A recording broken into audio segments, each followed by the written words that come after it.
순종하는 한 사람, 이런 제목으로 하나님 말씀을 드리겠습니다. 자, 하버드 대학을 나온 이용규 선교사님이 계십니다.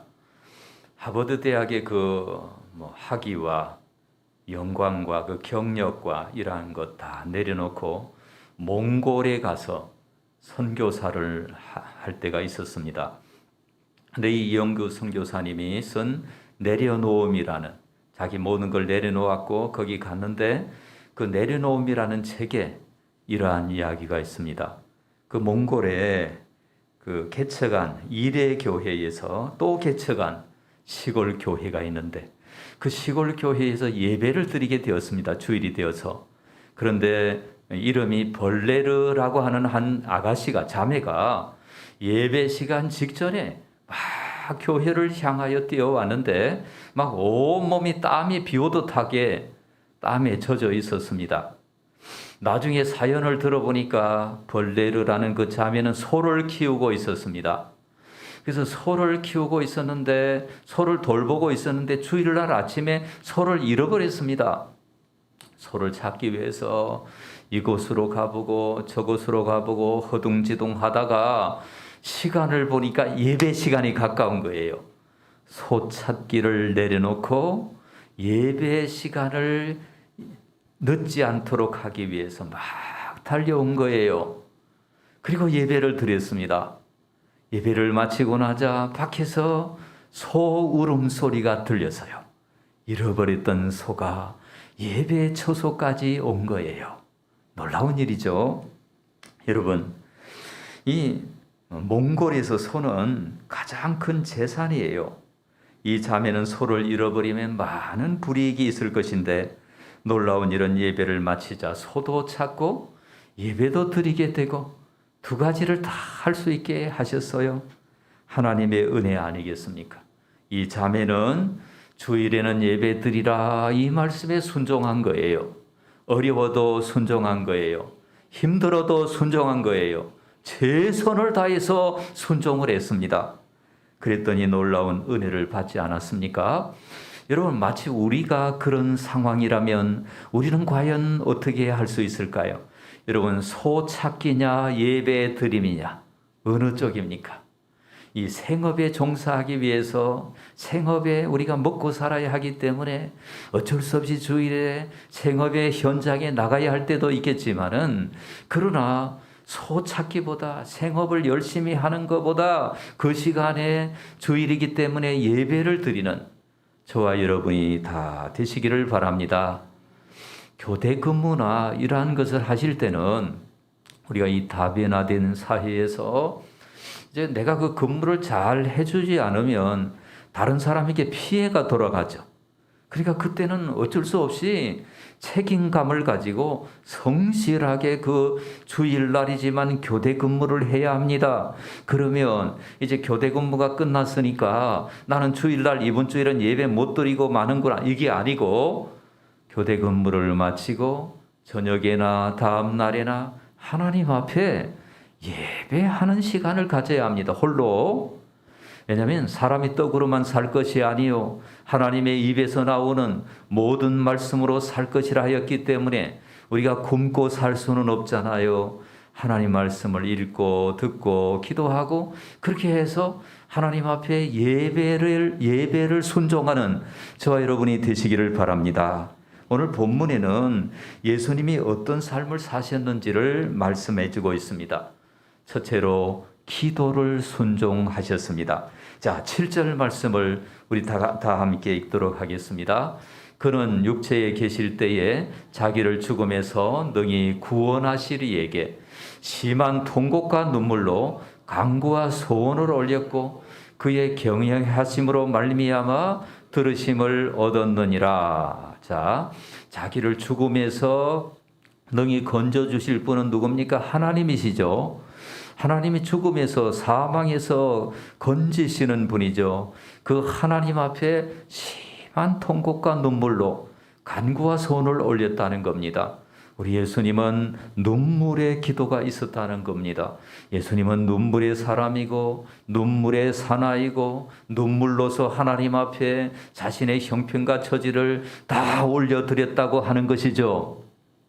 예수님께서 12명의 제자를 선택하실 때 밤이 새도록 기도하셨다, 이라는 말씀이 있습니다. 밤새도록 기도하시면서 하나님 마태 제자로 선택해야 합니까? 말아야 합니까? 하나님 바돌롬에 선택해야 합니까? 말아야 합니까? 하나님 나다나엘 선택해야 합니까? 말아야 합니까? 이렇게 밤새도록 기도하시고 난 다음에 12명의 제자를 선택하셨다는 겁니다. 어느 날은 예수님과 제자들이 함께 막 병을 고치고 함께 이렇게 공동생활을 했는데 아침에 제자들이 일어나 보니까 예수님이 안 보이는 거예요. 그래서 베드로와 야고보와 요한이 예수님이 어디 계시는가 이곳에 가보고 저곳에 가보고 가봤더니 예수님이 한적한 곳에서, 우리로 말하면 저 바위 있는 저런 틈에서 혼자서 기도하고 계셨다, 마가복음에 나오는 것입니다. 그래서 예수님은 기도의 말씀에 순종하신 것입니다. 예수님은 하나님의 아들이시지만은, 하나님과 동등한 분이시지만 예수님은 죄인이 아니기 때문에 기도할 필요도 없겠지만은 그럼에도 우리의 본이 되시기 위해서 기도하셨다라는 겁니다. 여러분, 신앙이 깊은 분들은 다 기도하라 이 말에 순종을 하는 것입니다. 왜 그러냐면은 기도 없이 잘 되면 교만하게 됩니다. 기도 없이 잘 되면 자기 의를 드러내게 됩니다. 기도 없이 잘 되면 하나님 은혜를 모르는 사람이 되고, 기도 없이 잘 되면 마치 자기가 잘나서 자기가 잘해서 그렇게 된 것이냐 이렇게 됩니다. 그러니 기도가 중요합니다. 기도하고 잘 되어야 합니다. 기도하고 어려움을 이겨나가야 합니다. 여러분, 기도하는 일에 순종하시기를 주님의 이름으로 부탁합니다. 그 다음에 8절을 우리 함께 읽겠습니다. 그가 아들이시면서도 받으신 고난으로 순종함을 배워서. 누구의 아들입니까? 하나님의 아들이시죠. 하나님은 창조주이시고 하나님은 삼위일체 하나님이신데, 하나님과 똑같은 한 본체이신 그분이 순종을 배웠습니다. 순종하는 법을 배워서 하나님 앞에 쓰임을 받았습니다. 자, 9절과 10절을 읽겠습니다. 온전하게 되셨은즉 자기에게 순종하는 모든 자에게 영원한 구원의 근원이 되시고, 10절 하나님께 멜기세덱의 반차를 따른 대제사장이라 칭하심을 받으셨나니라. 대제사장이 되셨는데 어떻게 되셨느냐? 영원한 구원의 근원이 되셨다. 영원한 구원의 근원이 되셨다. 자, 우리가 구원받는 것은 예수님 때문이죠. 예수님 십자가 져주시고, 예수님이 그 갈보리 길을 걸어주시고, 예수님이 죽은 지 사흘 만에 살아나시고, 예수님의 십자가와 부활 때문에 예수님이 구원의 근원이 되셨습니다. 구원의 근원, 9절에 보면 구원의 근원이 되시고 이렇게 말하고 있습니다. 예수님의 다른 이름도 많지만은 구원의 근원이 되었다, 이 말은 구주 되신 예수님. 따라합시다. 구주 되신 예수님. 구주 되신 예수님이다. 자, 구주라는 말은 구원의 주님이고, 우리가 하나님께로 가는데 다리가 되어주죠. 다리가. 대제사장이 되어주시고 다리가 되어서 예수님 때문에 하나님께로 갈 수 있고 구원을 받을 수 있고 영생을 얻을 수 있다라는 거예요. 그래서 우리가 그런 찬송을 부릅니다. 구주 예수 의지함이 심히 기쁜 일일세. 영생허락 받았으니 의심하 주 없도다. 다 같이 하겠습니다. 예수 믿는 것은 받은 증거 많도다. 예수 귀한 예수 믿음 더욱 주소서. 아멘. 구주 예수 때문에 영생 허락을 받았습니다. 자, 우리 다 같이 로마서 5장 12절을 읽겠습니다. 시작. 그러므로 한 사람으로 말미암아 죄가 세상에 들어오고 죄로 말미암아 사망이 들어왔나니 이와 같이 모든 사람이 죄를 지었으므로 사망이 모든 사람에게 이르렀느니라. 오늘 이 말씀은 기독교 교리에 굉장히 중요한 말씀입니다. 잊어버리면 안 됩니다. 한 사람은 누굽니까? 아담이에요. 아담 때문에, 아담이 어떻게 했기 때문에? 불순종했기 때문에. 하나님의 명령, 하나님의 말씀, 하나님의 뜻에 불순종했다. 그걸 하르마티아라고 해요. 빗나갔다. 이 죄라고 하는 거예요. 한 사람, 그 아담이 죄를 짓고 불순종함으로 말미암아 우리는 다 아담의 후손이. 우리도 다 자동으로 아담의 후손이 되고 죄의 결과로 사망이 온 거예요. 로마서 6장 23절에 죄의 싹선 사망이요 하나님의 은사는 그리스도 우리 주 안에 있는 영생이니라 이렇게 말하고 있습니다. 죄의 결과는 첫사람 아담이 하나님 말씀 불순종했기 때문에 우리들에게 사망이 왔습니다. 죽음이 왔습니다. 우리가 이 땅에 영원히 살 수가 없어요. 저주를 받습니다. 이게 아담 때문에 일어난 일이에요. 여러분, 인간은 왜 죽습니까? 죄인으로 태어났기 때문이죠. 그 죄인은 왜 죄인이 되었습니까? 아담이 불순종해서 이렇게 되었다. 이건 성경이 말하고 있고 이건 그대로 우리가 믿을 수밖에 없습니다. 현실이 그러니까. 자, 로마서 5장 19절 하나님의 어떤 대책을 가지셨습니까? 다 같이 읽겠습니다. 한 사람이 순종하지 아니함으로 많은 사람이 죄인 된 것 같이 한 사람이 순종하심으로 많은 사람이 의인이 되리라. 앞에 한 사람은 아담이에요. 아담. 인류의 시조, 인류의 첫사람 아담이 불순종해서 많은 사람이 죄인 되었습니다. 그러나 그 뒤에 한 사람은 예수 그리스도, 둘째 아담, 우리의 구세주, 우리의 구주, 예수님은 우리를 위해서, 우리를 구원해 주시기 위해서 하나님께 순종하여 죄와 사망의 문제를 해결해 주셨습니다. 여러분, 농사 짓는 거 중요합니다. 먹고 사는 일 중요합니다. 직장 얻고 직장에 들어가는 것도 중요합니다. 좋은 만남들, 젊은이들이 만남을 가지고 또 결혼도 하고 자녀도 낳고 이런 것 굉장히 중요합니다. 그리고 이 자본주의 사회에서 우리는 경제적 자립을 이루는 것이 중요합니다. 아주 이러한 것이 중요하고 학생들은 공부하는 거 중요하고 특별히 또 우리 어르신들은 건강을 유지하는 것 중요합니다. 그러나 우리에게 가장 중요한 게 뭔지 아십니까? 그것보다 더 중요한 게 있어요. 그것은 뭐냐면 죽음의 문제를 해결하고 이 땅을 살아가는 거예요. 믿습니까? 죽음의 문제가 우리에게 가장 큰 문제입니다. 가장 우리를 위협합니다. 우리 어르신들의 걱정, 근심의 주제가 뭡니까? 아이고, 이게 죽음을 어떻게 이렇게 맞이할까? 이게 나이가 들면은 병이 들고 병이 들면 약해지고 약해지면은 마음도 약해지는데 이 죽음을 어떻게 통과할까? 이것이 우리의 고민이에요. 그러나 이것은 주님 안에서 예수님 안에 들어가면 죽음의 문제를 해결하고 영생 허락을 받았으니 할렐루야. 이걸 믿는 거예요. 그러니까 우리가 진짜 신자는 이렇게 생각합니다. 여러분이 진짜 신자인지 아닌지 아는 길은 내가 죄인임을 뼈저리게 느끼는 거예요. 나는 나의 성경에 비추어 보고 성경의 거울에 비추어 보면 나는 정말 죄인이구나. 여러분이 그런 생각을 했다면 여러분 진짜 예수 믿는 사람이에요. 그리고 나는 예수님 외에는 길이 없구나. 예수님의 용서를 받지 않고는 내가 해결될 길이 없구나. 이렇게 여러분 생각을 한다면 여러분 진짜 신자입니다. 여러분 특별한 걸 안 해도 하나님의 복을 주실 줄로 믿습니다. 사람에게 가장 큰 문제는 죄와 사망의 문제입니다.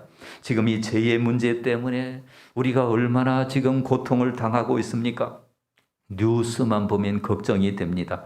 도대체 저렇게 악한 사람이 어디서 왔을까? 알고 봤더니 누구의 후손입니까? 아담의 후손입니다. 그래서 모든 사람의 걱정거리는 무엇 때문입니까? 죄인된 인간 때문이에요. 자, 국가라는 제도가 왜 필요합니까? 여러분, 왜 경찰 제도가 필요합니까?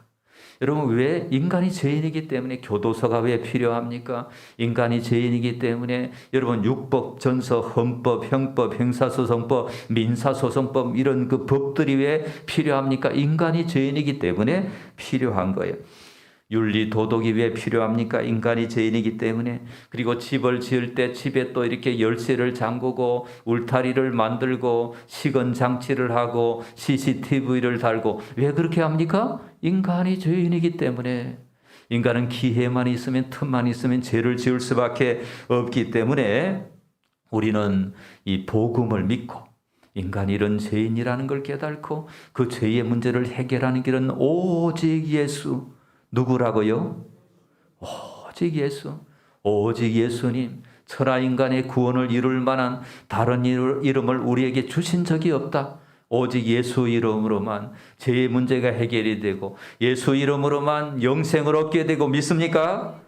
그래서 예수님이 우리의 구원의 근원이 되신 겁니다. 자, 오늘 요한복음 6장 38절을 우리 다 같이 한번 읽겠습니다.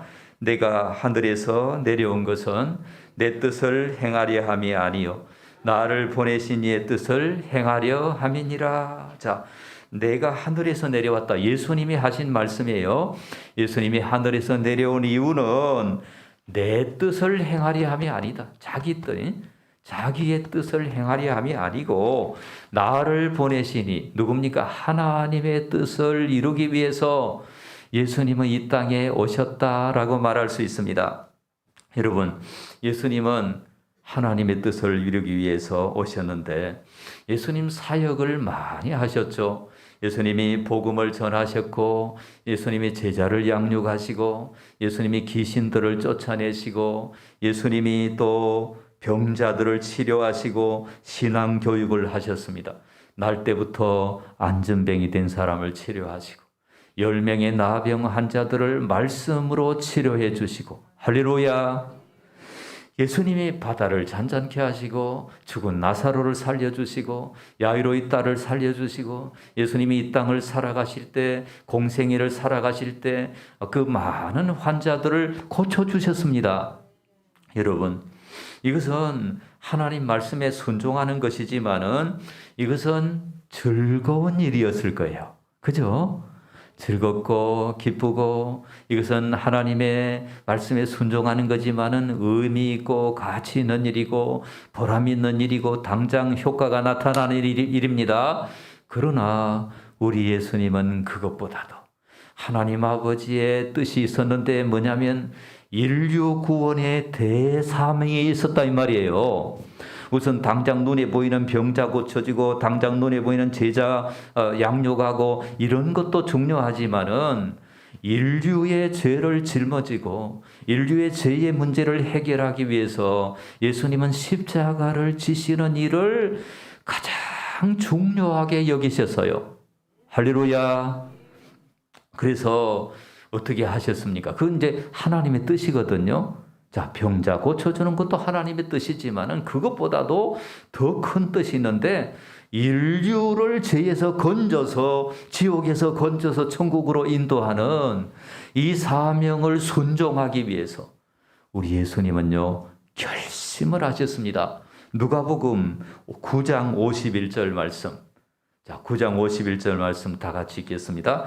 예수께서 승천하실 기약이 차감해 예루살렘을 향하여 올라가기로 굳게 결심하시고 어떻게 하시고? 굳게 결심하시고 하나님의 그 뜻을 압니다. 하나님의 그 인류 구원의 대사명을 이루기 위해서 예수님이 굳게 결심하시고 올라가셨습니다.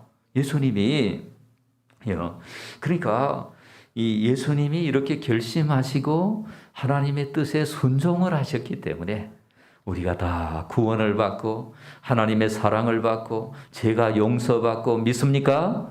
이런 은혜를 누리게 된 거예요. 예수님이 결심을 해서 이렇게 선한 일을 하셨기 때문에 예수 믿는 우리들도 어떻게 살아야 합니까?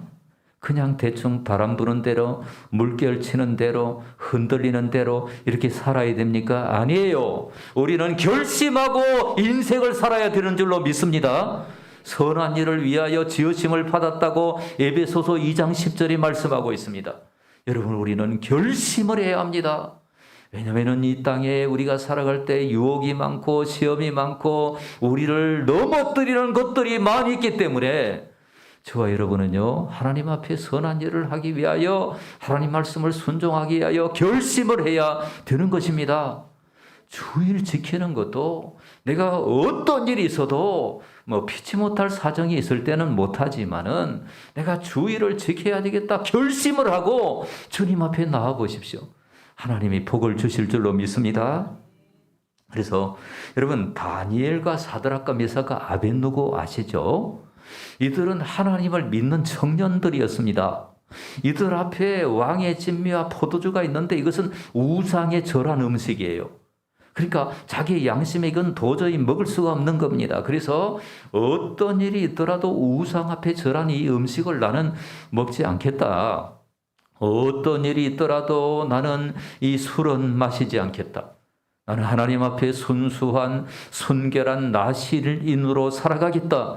여러분, 이들이 이렇게 결심했기 때문에 하나님이 이들에게 복을 주셨는데, 여러분, 다니엘이 그 바벨론의 둘째 지도자가 됩니다. 왕들은 바뀌어도 다니엘은 바뀌지 않습니다. 4대를 섬깁니다. 왕들은 수명이 짧은 거 아시죠? 다니엘은 수명이 길었습니다. 그러니까 하나님 앞에서 이들이 결단하고 결심하고 하나님 앞에 바르게 살기를 결정했기 때문에 하나님이 이런 복을 주신 것입니다. 사랑하는 여러분, 신앙생활은 말씀을 듣고 순종하는 생활입니다. 교회에 나와서 예배만 드리고 유튜브로 예배만 드리고 나의 삶은 예전에 살던 대로 사는 것, 이것은 신앙생활이 아니고 끊임없이 말씀 앞에, 끊임없이 성경 말씀 앞에 우리 자신을 놓고 성경을 적용하고 성경을 실천하고 성경을 나의 손과 발로 옮기는 이런 일을 해야 하는 것입니다. 때로 넘어질 때도 있겠죠. 때로 흔들릴 때도 있겠죠. 그래도 괜찮아요. 하나님 우리에게 기회를 주시는 분이에요. 하나님 앞에 순종하고 따라합시다. 하나님 말씀에 순종하면 복을 받는다. 예, 하나님에게 순종해서 받는 복을 다 우리가 받아야 합니다. 여러분, 사사기, 사무엘상하, 열왕기상하, 다른 성경도 마찬가지인데 저기는 아주 몇백 년 동안의 일들을 압축해서 적어 놓았는데 주제는 뭡니까? 순종하면 복을 받고 불순종하면 벌을 받는다. 이 주제를 가지고 적어 놓았습니다. 사사기 예를 들어보면은 사람들이 죄를 지어요. 하나님께 불순종합니다. 하나님 예배도 안 드리고 자기 마음대로 행합니다. 갑자기 예적이 침입을 해요. 갑자기 예적이 침입을 해서 완전히 포로가 돼갖고 막 죽을 지경이에요. 그러니까 이 뭐냐면 불순종하기 때문에 고통이 오는 거죠. 그래서 이들 깨닫고, 아이고 하나님 잘못했습니다. 하나님 우리를 이렇게 구원해 주세요. 우리를 구출해 주세요. 이러면 하나님 또 사사를 보내주시고 이제 구원해 주십니다. 그러면 막 그 말씀대로 순종하고 이러면 평안합니다. 그러다가 또 방심하게 되고 그냥 하나님 떠나게 되고 그냥 유혹을 받아서 죄짓게 되고 이러면 또 예적이 침입하고 이런 게 막 자꾸 돌고 이런 삶이에요. 그러니까 우리는 하나님 앞에서 하나님 말씀을 순종하는 길이 참으로 때로는 좁은 길이지만 때로는 외로운 길이지만 그 길을 끝까지 걸어가겠다 이런 다짐을 하는 저와 여러분이 되시기를 바랍니다. 모세가 12명의 정탐꾼에게 명령을 했습니다. 10명은 어떻게 했습니까? 10명은 불순종했어요. 모세의 말에 불순종하고 하나님 말씀에 불순종하니까 하나님이 어떻게 했습니까? 2년이면 들어갈 가나안 땅을 40년 걸렸습니다. 10명이 불순종했기 때문에. 그 10명을 따라서 이스라엘 백성 다수가 그들을 하나님께 불순종하고 모세를 대적하고 이렇게 했기 때문에 2년이면 들어갑니다. 40년 걸렸습니다. 불순종한 결과이죠. 그러나 여호수아와 갈렙은 가나안 땅에 들어갔습니까? 못 들어갔습니까? 들어갔어요. 왜? 순종했기 때문에 들어갔습니다. 하나님 말씀에 순종하고 여호수아는 모세를 모시고 모세의 비서실장으로서 해막을 떠나지 아니하고 밤낮으로 기도하고 그런 순종의 모습을 보였기 때문에 하나님의 은혜를 받고 후계자가 되고 갈렙은 85세에 이 산지를 내게 주소서 그 찬양의 주인공이 된 것이에요. 그러니 저와 여러분 순종하여 복을 받는 사람이 되시기를 바랍니다. 자, 그러면 순종하면 어떤 복을 주시느냐? 우선 5가지 굉장히 많지만 5가지를 설명해 드릴게요. 첫째로 성령의 선물을 주십니다. 사도행전 5장 32절에 보니까 하나님이 자기를 순종하는 사람들에게 주신 성령이라 그랬습니다. 하나님을 순종하는 사람에게 성령이 오시는 거예요. 성령이 오시면 영적 싸움에서 이기게 됩니다. 영적 전쟁에서 승리하게 됩니다. 인생은 영적 전쟁 아니겠습니까? 성령이 여러분과 함께 하시기를 주님의 이름으로 축원합니다. 두 번째, 베드로전서 1장 22절에 보니까 이런 말씀이 있어요. 진리를 순종함으로 너희 영혼이 깨끗하게 하여, 너희 영혼을 깨끗하게 하여. 그러니까 하나님의 진리를 순종하면 영혼이 깨끗하게 됩니다. 우리 영혼이 비누로 씻는다고 우리가 깨끗해지는 것이 아니라 하나님 말씀을 순종하면 우리 영혼이 깨끗해지고 거룩해지고 거룩하신 하나님을 만나게 됩니다. 그 다음에 마음의 즐거움을 주십니다. 이사야 55장에 보니까 내게 듣고 들을지어다 그리하면 너희가 좋은 것을 먹을 것이며 너희 마음이 기름진 것으로 즐거움을 얻으리라. 하나님께 순종하면 즐거운 거예요. 순종을 하면 너무너무 성령이 주시는 기쁨이 있습니다. 그리고 창세기 12장에 보니까 아브라함을 하나님이 동행하세요. 아브라함이 왜 하나님께서 아브라함에게 동행하십니까? 아브라함이 순종을 했어요. 하나님 말씀대로 자기 자신을 하나님 말씀대로 그대로 따랐습니다. 그래서 언제나 아브라함과 함께 하셨습니다. 그래서 저와 여러분도 하나님 말씀에 순종하면 하나님이 동행하세요. 하나님이 함께 하세요. 특별히 우리 자녀들, 우리 청년들 하나님과 함께 동행하고 하나님의 능력을 맛보고 우리가 알고 있는 게 전부가 아니에요. 놀라운 하나님의 은혜가 이 믿음 안에 들어 있습니다. 그리고 5번째로 예레미야 26장 13절에 보니까 너희의 길과 행위를 고치고 너희 하나님 여호와의 목소리를 청종하라. 그리하면 너희 여호와께서 너희에게 선고하신 재앙에 대하여 뜻을 돌이키리라. 그러니까 하나님이 지금 벌을 내리기로 결정하셨다 할지라도 우리가 회개하고 순종하면 벌을 안 내리는 거 안 내리시고 재앙을 떠나가게 하시고 이런 놀라운 말씀이 있습니다. 우리가 하나님 말씀에 순종하는 하늘의 사람이 되고 진리의 사람이 되어서 정말 우리 평생에 우리의 과제를 우리에게 주신 사명을 이루시기를 바랍니다. 특별히 우리의 믿음의 주이신 예수님은 12살 때 이런 말씀이 있습니다. 누가복음 2장 51절에 예수께서 함께 내려가사 나사렛에 이르러 순종하여 받드시더라. 자기 어머니, 아버지, 육신의 아버지이지만은 그 육신의 아버지를 순종해서 우리 예수님이 하나님의 아들 아니시겠습니까?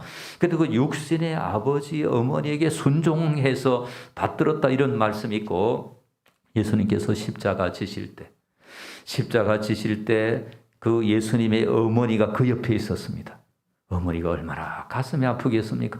그 어머니가 옆에 있는데 옆에 사도 요한이 있었습니다. 사도 요한에게 보라 내 어머니라. 그러니까 자기 육신의 어머니가 이제 나이가 많은데 갈 데가 없어요. 그러니까 사도 요한 너가 모셔라 이런 말이에요. 그러니까 사도 요한이 예수님의 어머니를 그때부터 모셨습니다. 그러니까 예수님 지금 십자가 지고 있는데요. 십자가 지는 고통이 얼마나 큰지 아십니까? 마취 안 하고 수술 받은 사람의 이야기 여러분 들어봤죠? 기절합니다. 기절. 얼마나 고통의 크기가 큰지 그 고통의 큰 크기 속에서 우리 예수님은 자기 육신의 어머니를 부탁하는 거예요. 효도하는 것입니다.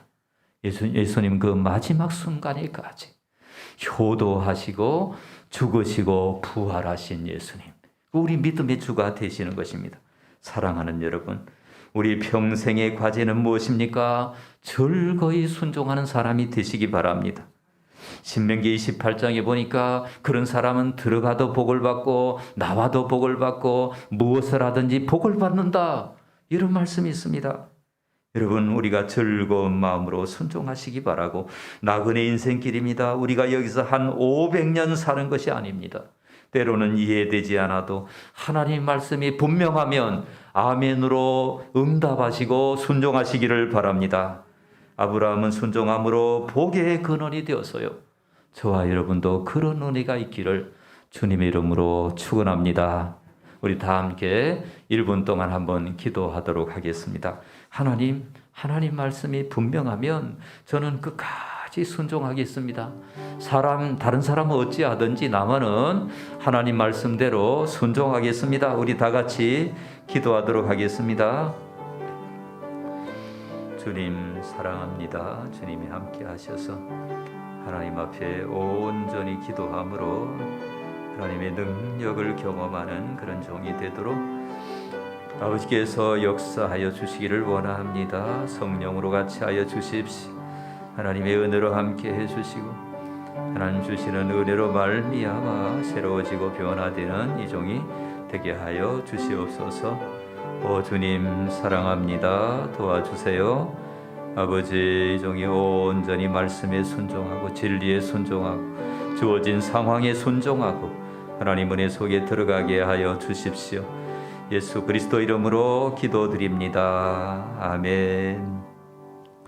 사랑의 주님, 우리 주님께서 아버지 육신의 부모에게 순종하고 하늘 아버지에게 순종하셨듯이 우리 모두에게도 순종의 길을 잘 걸어가요 가서 하나님의 상을 받고 복을 받는 놀라운 은혜가 있게 하여 주시옵소서. 예수님 이름으로 기도드립니다. 아멘.